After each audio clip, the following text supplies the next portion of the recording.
Hopefully the microphone is here. And switch in, please. Thank you. Thank you. So yeah, we'll change a little bit the thematic. So we'll move to EI for smart automation or intelligent automation. So as we know that we have already established RPA or robotic process automation, and we are already working on moving beyond just RPA and introducing some cognitive systems and intelligence, either as a support decision mechanism or completely making the decisions. As I said, our main objective behind this project is purely applied machine learning with perspective of creating automated systems that address challenges that they are faced either in our daily life with respect to the society, governance, or economy. So many of the aspects that we are completely focused, so either the sustainability, and as is mentioned, I was happy that it was mentioned this morning that, for example, if we take large language models, the amount of energy they consume into the training, so this aspect of sustainability is not there. And even for academics, we cannot go into that direction. So we're trying to rethink the way we are addressing the EI aspect. Of course, we go into this aspect of explainability. So I think it's time to open the box of deep learning and understand what's going on there. And this is something that we are trying to address because it will allow us not only address the transparency of our models, but also robustness, reliability, and safety, and also performance. And we should not forget about the security and control of our EIs that we develop. So as I said, we're targeting, so based on collaboration with colleagues, so we have four or three main domains that we are touching. So we're touching urban mobility, and with respect to urban mobility, we're trying going forward with green EI for sustainable mobility and communities. And this aspect, it's literally we are focusing on how to push forward the applications of EI in solving problems that we have in our cities. And some of the challenges that I will talk just in a moment, they're focused not only about solving the existing system, but we have to take into account the infrastructure, the population, and I think it's time to move forward from vehicle-centric approaches to human-centric approaches. And in the biomedical, here the focus is on making the processes faster with respect to interpretation and also effectiveness of the systems, and moving forward from this manual tasks into more automated with some decision supports.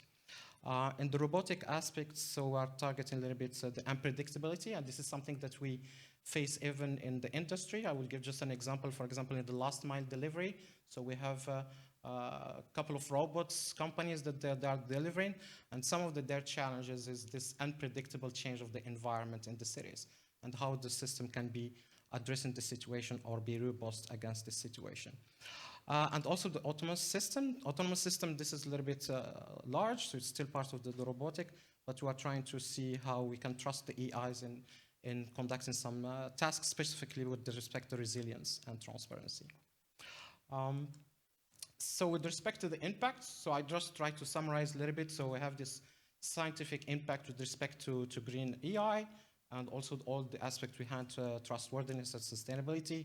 We'll have also an impact on educating new generation of researchers and innovators and also educators. With respect to socio-economical impact, and I think this is with respect to urban mobility and communities, and this is something based on our experience that we have already established. And for example, we work closely with our cities, so we see beneficial aspects for the cities, for example, in this mobility transition aspect, to evaluate the policies and their impact. Are the policies implemented really impacting the mobility inside the cities forward to zero emissions, for example, or making our society more active with respect to mobilities? It's really important to keep in mind also the impact on stakeholders and fostering innovation, either in the existing products or developing new products. And I think our projects can help with respect to this. Biomedical sector, so as I said, speeding up the processes that's in healthcare. So this is one of our main targets, and also automating anything that is manual that we have there. And of course, providing any insights or decision support. It is still important that we have a doctor who makes the decision at the end. We should keep this in mind, but we can make their life easier to make the decision.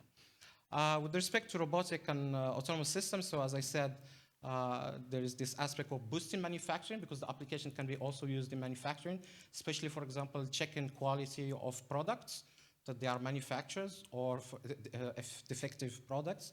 So this is something that we can help there. Also integrating preventive systems for monitor and control, either, for example, checking infrastructure or so on. And also for any manipulation, as I said, in unstructured environment. How are we going to achieve this with respect to the involvement? So maybe I will comment also on this morning discussion, was really interesting and insightful. So of course, we are planning to hire PhD students, support the existing ones, but I still believe that it's really important also to leverage the state-funded PhDs to make them more attractive, and also attract PhD students. I see also salvation in collaboration with the industry, since we have it, and we should push more. For example, as Dan talked about industrial PhD positions, this is something that we are going to work into this direction to have more of that. I see also salvation in co-tutel, or joint PhD programs. So this is internationally will have a good impact. I see also, maybe I didn't mention it there, but I think it's really also could be interesting to involve industry in the supervision. So having, for example, a supervisor from industry with the academic could be also interesting in this direction. And of course, I think this is something that we have already there, and me personally, I see it, we're already using this. It's promoting leadership, innovation, and entrepreneurial skills. And I see we could use what we have existing, for example, I mean, just putting an example out there, number of KICs that we are part of it, not only our university, but most of universities. So we have KIC Health, KIC Digital, KIC Mobility, and there we have a bunch of doctoral training networks that they are fostering this, and it could be an advantage to use this aspect. And also locally, we have also this entrepreneurial aspect should be used. With respect to collaboration with the public sector and industry, so we have already existing ones, but we will try also to strengthen this. I see also an importance of listening to the public sector and the industry, so involve them in this decision of topics, so finding the challenges. This is where the hardest part will be, finding this common ground will be the thematic interesting for researchers, but at the same time we are solving something for the society. Of course, as I said, promoting industrial PhD projects. As I said, the idea of having supervisors or co-supervisors also from the industrial partners, and also having these challenges provided by the industry or by the cities or the public sector. Of course, to boost more the project, so participating in EU proposals, and also will open doors to more partnership with other companies and also other universities. And I see also the advantage of pushing our students to go as visiting researchers to industry or to other research institution. So I think this is something will be very beneficial for our students. And thank you so much. Thank you. Any questions from our audience? You? Oh, here. Then you, then me. Just. Thank you. So I wonder, what is your kind of agenda or direction when it comes to transparency of this deep neural network that you mentioned? And like, even I would go further with regard to how are you going to manage the way they're learning biases from training data, and which is the reliability? So this is one interesting part. Like I show an example that we have different applications. Use the mic. So for example, when you are designing a green AI, so we need to measure the energy efficiency. So if you check in the literature, there is already ways how to measure from the process of training, the whole process. So, but you don't have any understanding with respect to the layers and the perceptrons, how much energy they are consuming.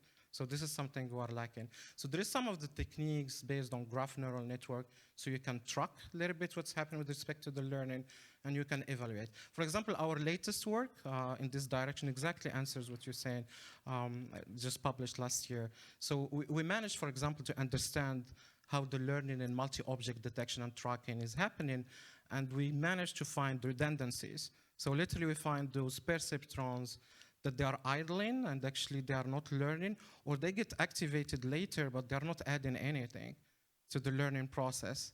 And we removed them. And some of the, I can share the paper later if you're really interested in this. So we managed to take the state-of-the-art technique and reduce the architecture by 26%. And the performance, actually, we outperformed the state-of-the-art by 6%. So it's not difficult. This is a work of a year. It's not that easy, but yeah, but there is hope in that direction, and like there is, and that's why I think also people who are doing fundamental research can help here when in supporting this direction. I hope I answered. Yeah, thank you. And I also wonder if you consider the direction of neurosymbolical thinking. Yes, yes, definitely. Marco.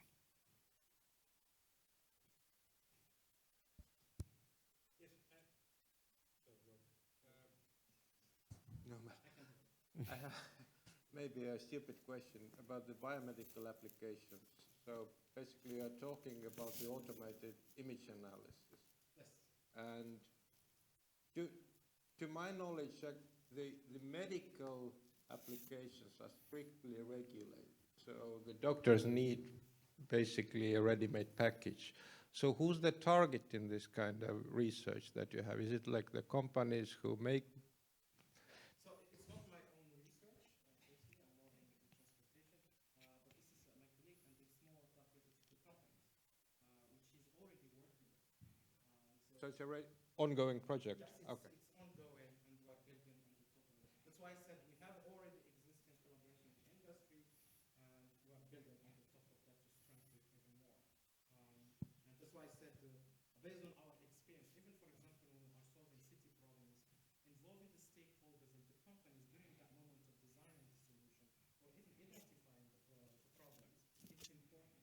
This is how we can at least try to solve this issue that researchers are going in the direction, and the industry and public sector are looking for something else. And this brings everybody together. Now, to the right, the question.